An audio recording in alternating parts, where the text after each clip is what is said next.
Microsoft Word'daki uslub məşğulatı. Bu dersimizde biz uslub tanlash, uslub qurush ve uslub təhlilləşni günüp ötümüz.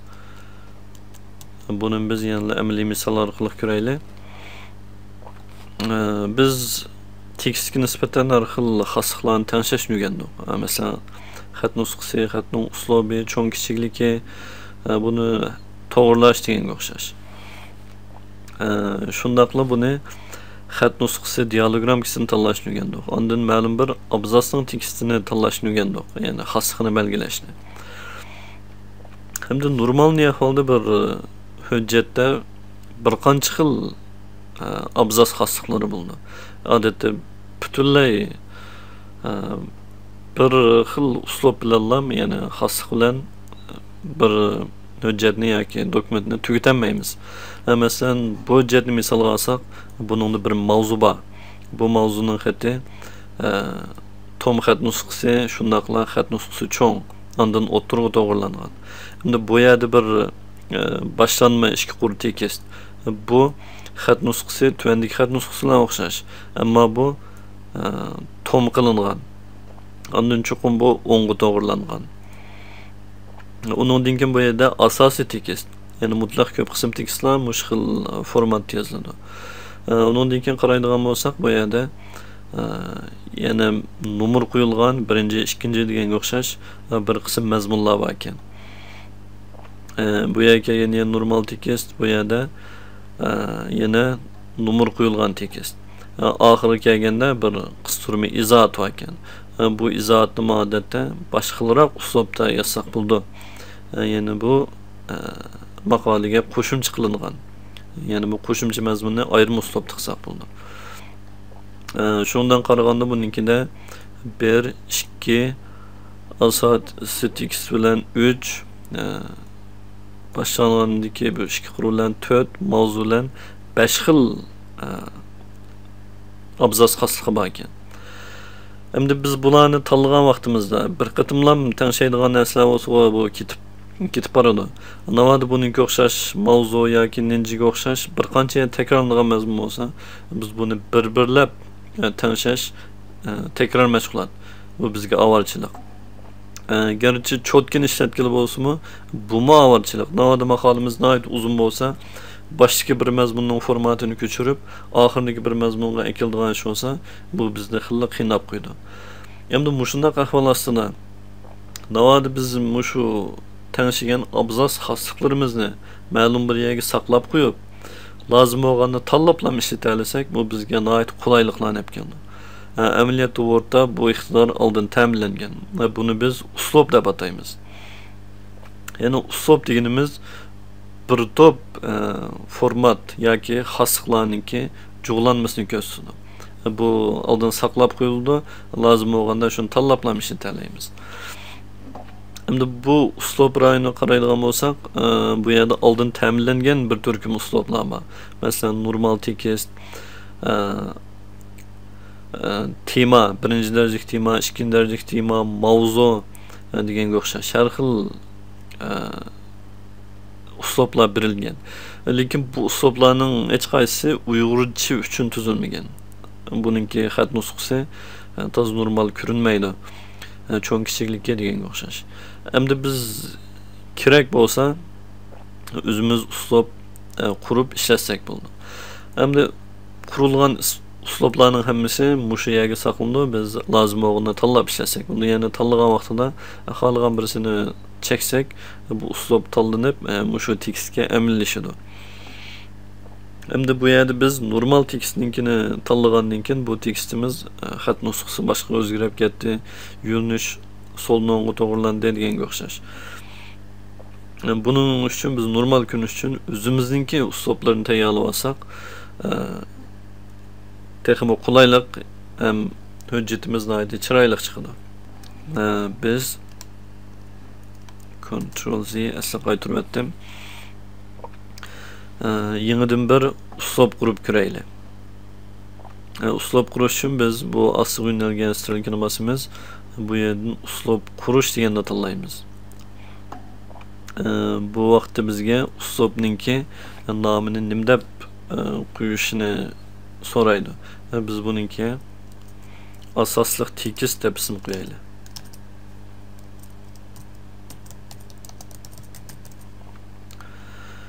Buni ma'qul degandan keyin bu yerga asosli tekist deb bir dona uslub qo'shildi. Endi biz bu uslubni tahrirlasak bo'ldi. Yani tahrirlash uchun bu uslubga 10 knopkani bosib, bu yerdan tuzatish deganni tanlasak, uslub tanlaydigan dialogramkasi chiqadi. Yani uslubning xosliqlarini bekitadi. Bu yerda biz burun bekitib bergan ism bor, buni davomli o'zgartiramiz. Endi bu uslub qaysi uslubning asosida? Yani bu yerga ma'lum bir uslubni tanlab bersak, mushu uslubning xosliqlarini asos qilib turib, navbatdagi uslubni tayyorlaydi. Biz ondan davomli o'zgartiramiz. Endi bu yerda biz tanlaydigan asosli bir turkum xosliqlar xat nusxasi.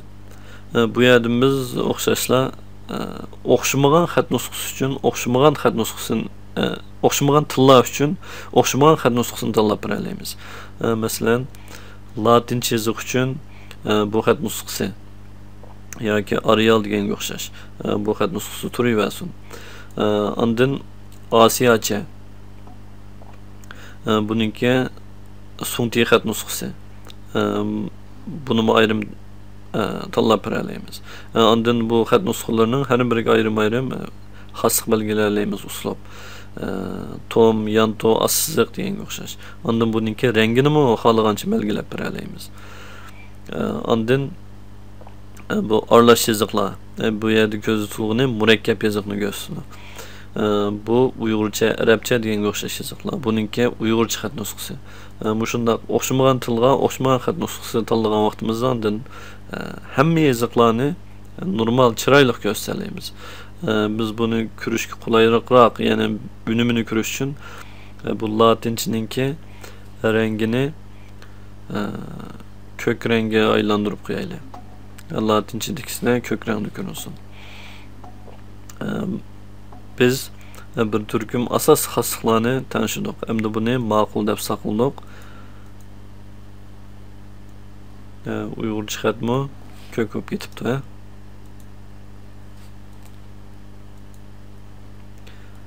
Biz bu Uyg'urcha xatni qara qilib qo'yaylik.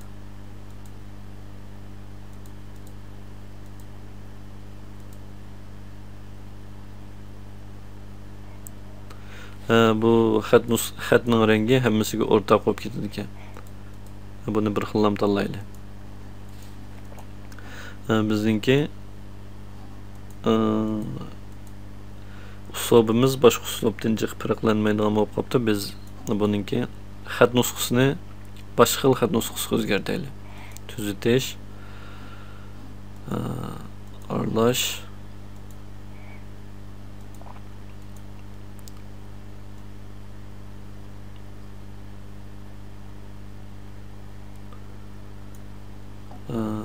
El-Katib Asliye. Bunun xat nusxasi o'zgardi. Endi biz bu uslubni yasab bo'lgandan keyin boshqa uslublarni o'zgartmoqchi bo'lsak, nayda osonlam o'zgartiramiz. Masalan, Nurbalik bu yerga keldi, asosli tekst deganni bosdik, bu butunlay o'zgardi. Bu yerga keldik, yana o'zgardi. Navoda bir qancha abzaslarning hammani bir o'zgartmoqchi bo'lsak, uni tanlagandan keyin bu uslubni tanlab bersak, hammasiga inovatli bo'ldi. Yani bu vaqtda biz nayt asonlam tekstninki xosligini o'zgartiramiz. Endi biz yana boshqa xosliklarni qo'shib boqaylik. Bu yerga qarasak biz darajalik tekst ekan, ya'ni birinchi, ikkinchi deb yozilgan. Biz mushundaq tekstdan birninkiga uslub quraylik. Uslub qurish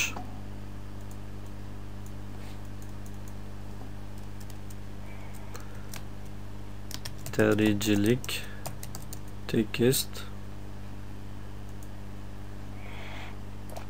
buni o'xshashni tuzlaylik. Bu tekstninki xat nusxalari aslida turaversin. buningki Qur'onligi degandek mazmunlarni mu tanishmasakmi bo'ldi. Ya'ni o'z beti abzasning ichiga yoki o'ng so'lga yo'tkash abzasini bu o'z beti turaversin. Hamda biz daraja bekitish uchun bu yerdan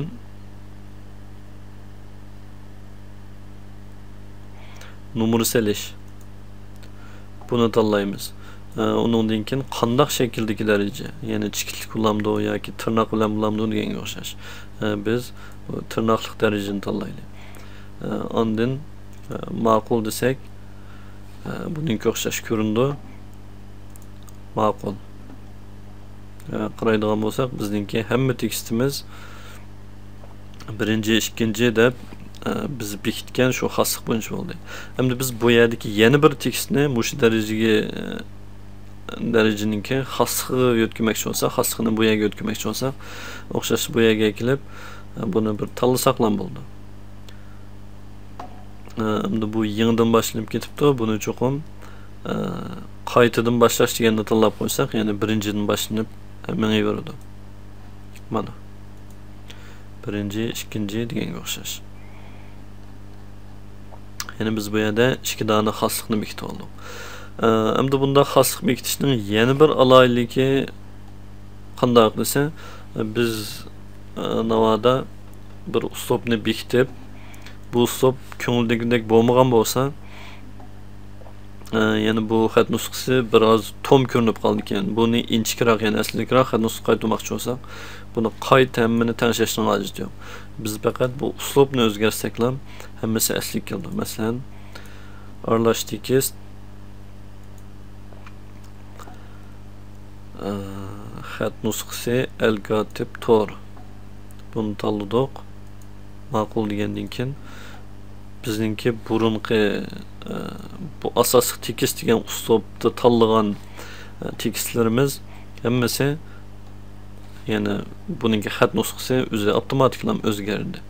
Bu bizga nurg'un qulayliklarni olib keldi. Bo'libmi cho'ng tipdagi tekst ma'lum uzunroq miqdordagi maqola yoki kitobning betlarini tayyorlagan vaqtida bu nihoyat qulay.